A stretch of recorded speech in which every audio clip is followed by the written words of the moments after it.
Good morning, my YouTube family. Good morning to my all competition exam में बैठने वाले सभी भाई और बहनों, आप सभी को good morning.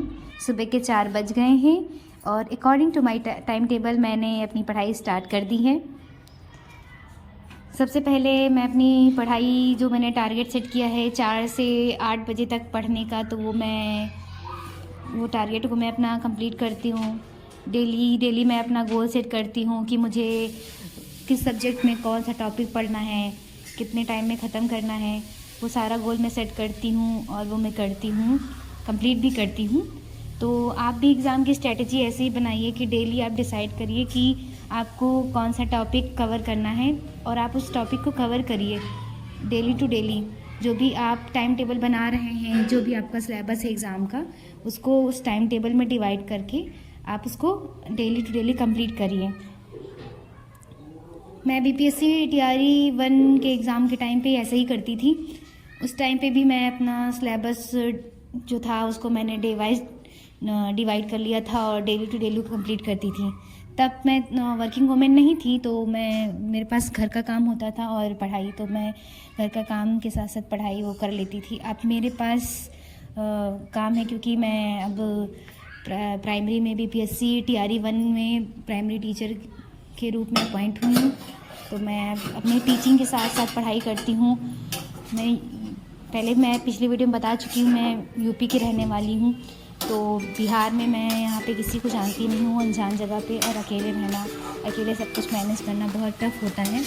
For a girl तो ये बहुत ही टफ़ होता है। तो फिर भी मैं धीरे धीरे इस टफ़ टास्क को कंप्लीट कर रही हूँ और काम करने के साथ साथ अब BPSC TRE फेज़ 3 की 6 to 8 के एग्ज़ाम की तैयारी कर रही हूँ।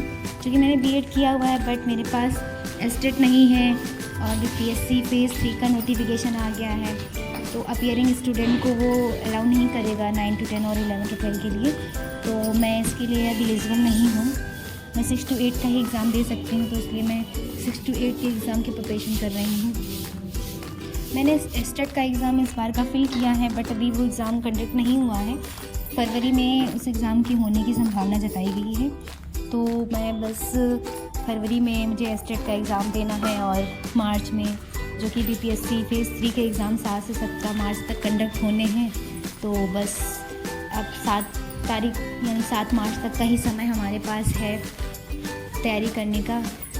जैसे कि मैंने 21 डेज़ का चैलेंज लिया है खुद के लिए, तो मैं अपने उस 21 डेज़ के चैलेंज को स्टार्ट कर चुकी हूँ और मैं उसको डे टू डे अपना कंप्लीट कर ही रही हूँ। मैं अपना जो डे टू डे डिसाइड करती हूँ उसे कंप्लीट करती हूँ। जब आप एक दिन का जो भी सिलेबस डिसाइड करते हैं और आप उसे कवर कर लेते हैं तो आपको बहुत अच्छा महसूस होता है। ऐसा लगता है कि जैसे आज मैंने कुछ पढ़ाई की, तो वो बहुत ही अच्छा फीलिंग होता है, कॉन्फिडेंस बूस्ट होता है।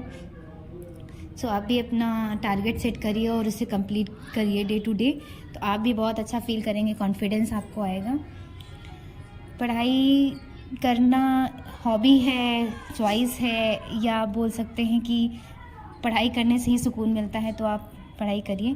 कहते हैं कोशिश करने वालों की हार नहीं होती, तो आप भी कोशिश करिए और हार मत मानिए। मैं हार नहीं मानूंगा, मैं रार नहीं ठानूंगा। इसीलिए आप हार मत मानिए और अपने काम के लिए, अपने पथ के लिए बढ़ते चलिए। सफलता निश्चित रूप से आपको एक ना एक दिन मिलेगी ज़रूर।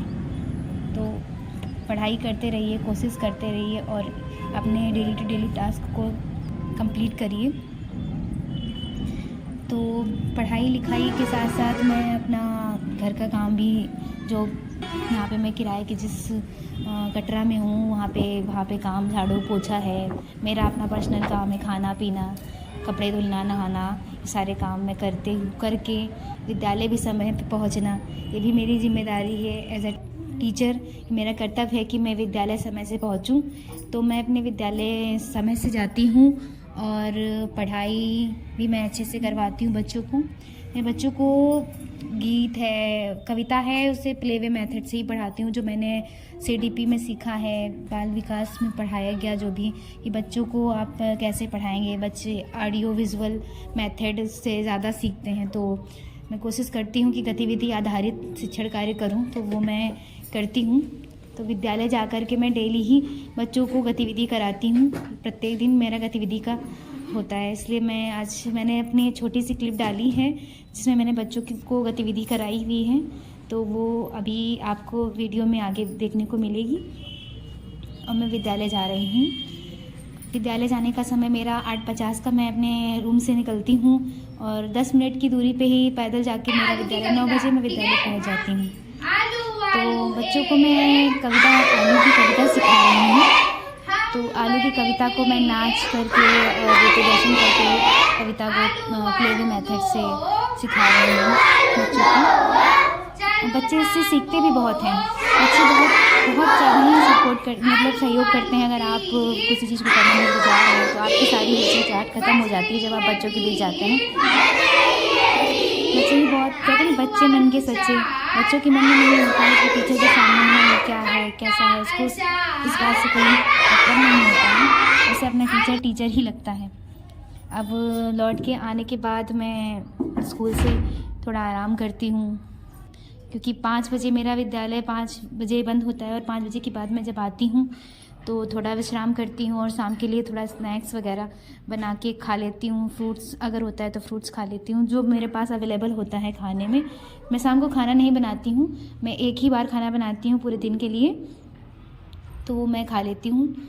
और हाँ, पढ़ते पढ़ते नींद आने लगती है, इसलिए रात के 9 बजे के आसपास मैं चाय पीती हूँ। चाय पीने की मुझे आदत नहीं थी, लेकिन पढ़ाई के लेट नाइट जगने के कारण मेरे जो है चाय पीने की आदत पड़ गई है। क्योंकि अब 10 बज गया है तो अब पढ़ाई भी समय मेरा हो गया है, इसलिए मैं अब सोने जा रही हूँ। Good night, bye bye. आप सभी को भी शुभ रात्रि। आप लोग भी अपने कर्तव्य में